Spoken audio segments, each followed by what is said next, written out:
Olá, gente, tudo bom com vocês? Eu sou a Cal e eu tô aqui pra gente conversar sobre uma série documental lançada recentemente na Netflix, que é Condenados pela Mídia. Mas antes de ir direto para os episódios da série documental, eu gostaria de pedir que, caso vocês gostem de vídeos sobre livros, séries e filmes, se inscrevam no canal e não esqueçam de, caso venham a gostar deste vídeo específico, de deixar o like. Mas vamos explicar um pouquinho mais sobre essa série. Essa série conta com 6 episódios e meio que ela traz para nós histórias em que a mídia teve um papel fundamental na narrativa ou no desenrolar de cada caso específico. Sobre isso, eu vou falar mais especificamente sobre cada episódio, mas eu não acredito que a mídia tenha tido um papel fundamental em todos os episódios trazidos aqui. No final, eu também vou conversar com vocês sobre os meus episódios favoritos da temporada. No primeiro episódio, conhecemos a história do Scott, que ele foi assassinado após aparecer em um talk show, uma coisa meio casos de família aqui no Brasil, só que, né, obviamente, lá nos Estados Unidos. E nesse episódio, propriamente, eles tiram o Scott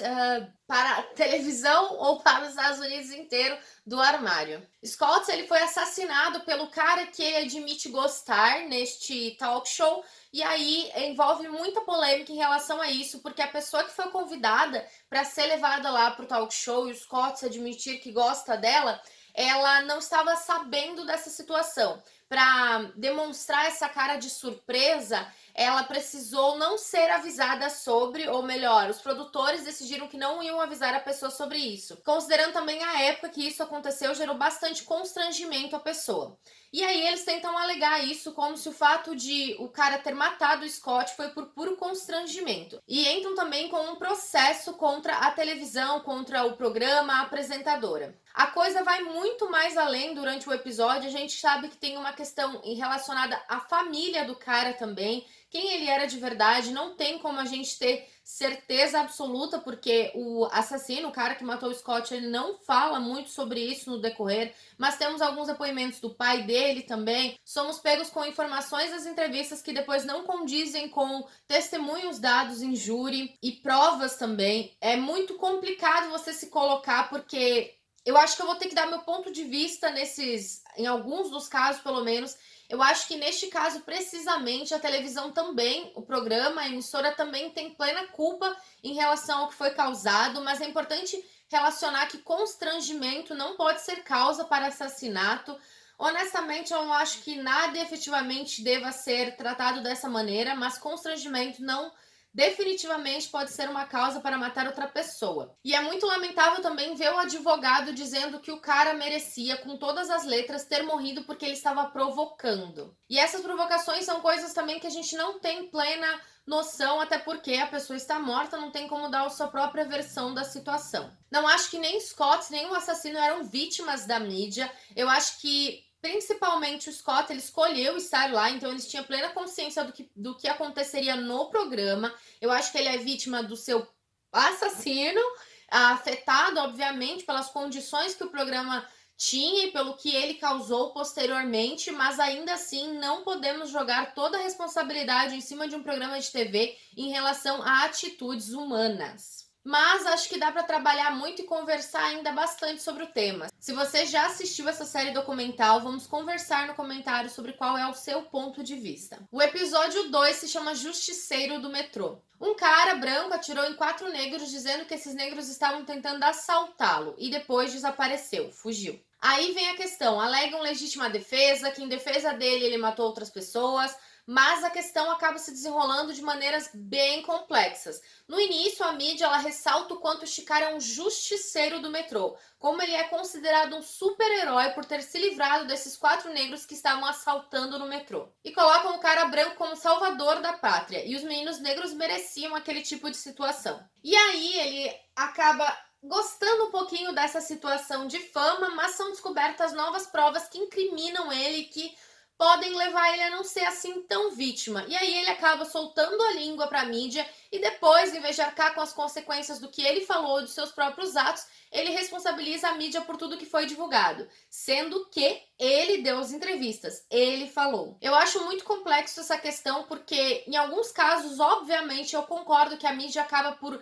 usurpar muito, tentar se aproveitar de diversas situações e acontecimentos, mas ao mesmo tempo é mais fácil as pessoas justificarem justificarem e jogarem toda a responsabilidade em outros do que admitir os próprios erros e admitir que falaram determinadas coisas. Aí você pode jogar também a culpa na interpretação. Você falou X, mas fulano interpretou X, mas você vai dizer que você falou Y e fulano interpretou X. No episódio 3 temos o 41 tiros. 4 policiais atiram 41 vezes em um jovem negro que estava na porta de seu apartamento. Ele estava desarmado, estava na soleira do apartamento e não cometeu nenhum crime. As matérias são bastante criticadas neste caso porque a mídia não se preocupa em saber quem era ele. Ele era um africano que veio para os Estados Unidos em busca de condições melhores de vida, poder estudar, mas acabou sendo assassinado por 4 policiais brancos. E aí surgem diversos questionamentos. Policiais atiraram 41 vezes porque estavam desconfiados? 4 policiais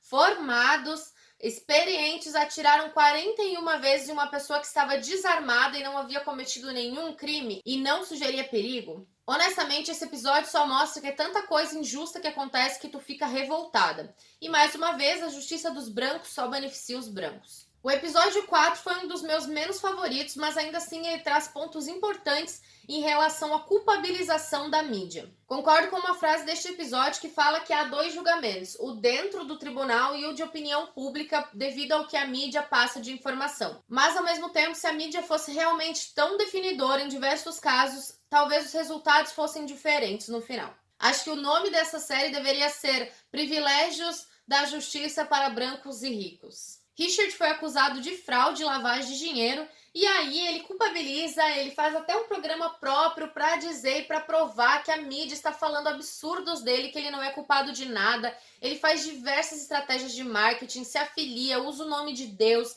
enfim, faz coisas absurdas e totalmente inescrupulosas para tentar provar a sua inocência e para se fazer de coitadinho. Muitas pessoas acreditam, ainda mais porque ele é o típico morador daquela cidade do interior, que como assim que ele fez isso? Eu convivia com ele, eu encontrava ele no mercado, eu dava a mão para ele não pode ter feito isso, eu conheci ele tão bem. E aí o advogado que ele contrata também tenta deslegitimar as testemunhas que são usadas no caso, tentando achar em todas elas um defeito que faz com que o que elas tenham dito ou que irão dizer no tribunal não tenha validade.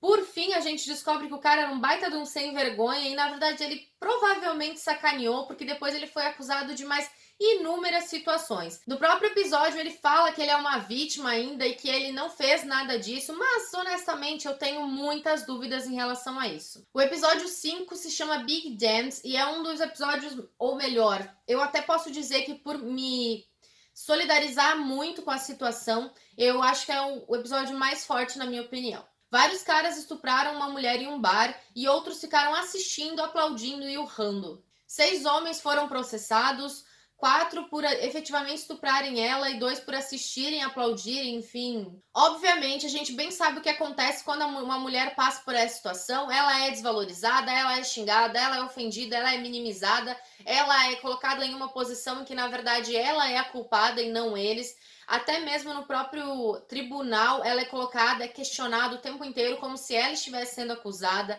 Pessoas dizem que ela também deveria ser presa porque ela pediu por isso. Enfim, é horrível ouvir as pessoas. E mesmo depois de condenados, os caras, eles são defendidos por diversas mulheres, acusando elas, sendo que diversas testemunhas, homens, afirmaram que ela passou por determinada situação. Ainda assim, eles negam essa situação e tentam fazer os 4 portugueses como vítima da história e ela malvadona, mulher malvadona que merecia tudo isso porque ela estava pedindo. Óbvio que a mídia ela gostou de ressaltar bastante o fato de eles serem portugueses, né, serem imigrantes lá nos Estados Unidos, mas ainda assim não minimiza a questão de que eles cometeram o crime e ponto final. O final deste episódio é extremamente lamentável, não vou contar para vocês, mas é mais uma prova de que a justiça nunca é feita e que é triste e lamentável acompanhar essa situação. Eu não sei nem o que falar mais, gente, mas é horrível esse episódio para mim foi extremamente forte. Eu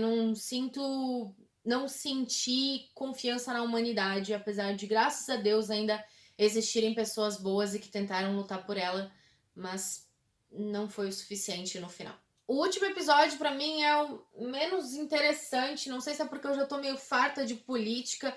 E aí acompanhamos esse caso de um cara que trabalhava, né? Que era um político norte-americano que estava tentando vender a vaga do Obama no Senado porque após o Obama ter sido eleito presidente. Então é uma situação bem chata, porque ele estava tentando se beneficiar, mas ao mesmo tempo a mulher dele coloca ele como vítima, ele se coloca como vítima. Tudo tem muitas estratégias de marketing, talvez ótimos assessores de imprensa nessa questão, mas enfim, foi um episódio que menos me agradou. No geral, a série me satisfez bastante porque ela trouxe casos muito importantes. Eu não sei se eu concordo, ou melhor, eu não concordo com o nome da série de Condenados pela Mídia, porque na prática não foi bem assim. Como eu disse, eu sei que a mídia ela utiliza de manchetes e outras táticas muito perversas para colocar voz e dar assunto, dar palco para determinados assuntos, mas ainda assim é importante ressaltar que essas pessoas fizeram determinadas coisas. A mídia ela não inventou uma notícia, ou melhor, pelo menos não foi demonstrado na série que algo foi inventado. Apenas foi aumentado em proporção para ganhar mais destaque, as pessoas comprarem mais jornais, assistirem mais televisões, enfim, acabar se tornando um espetáculo, né? Obviamente a mídia tem a sua responsabilidade, mas não dá para eximir as pessoas que estão e que participam desse documentário de responsabilidade dos atos que cometeram. Para mim, Condenados pela Mídia foi um documentário bastante interessante, forte. Eu gosto muito de conhecer histórias reais e quase todos os episódios me agradaram. Eu gostei muito do primeiro, do segundo, do terceiro e do quinto. Como eu disse, o caso de fraude e de política não acabou me atraindo muito. Eu acho que eu me identifiquei, ou melhor, me sensibilizei mais pelos outros episódios. Para quem gosta de série documental, obviamente eu recomendo muito Condenados pela Mídia. E se vocês já assistiram, vamos conversar ali nos comentários. Não esqueçam de deixar o gostei para o vídeo, caso tenham gostado. Muito obrigada, eu vejo vocês no próximo vídeo. Um grande beijo, tchau, tchau!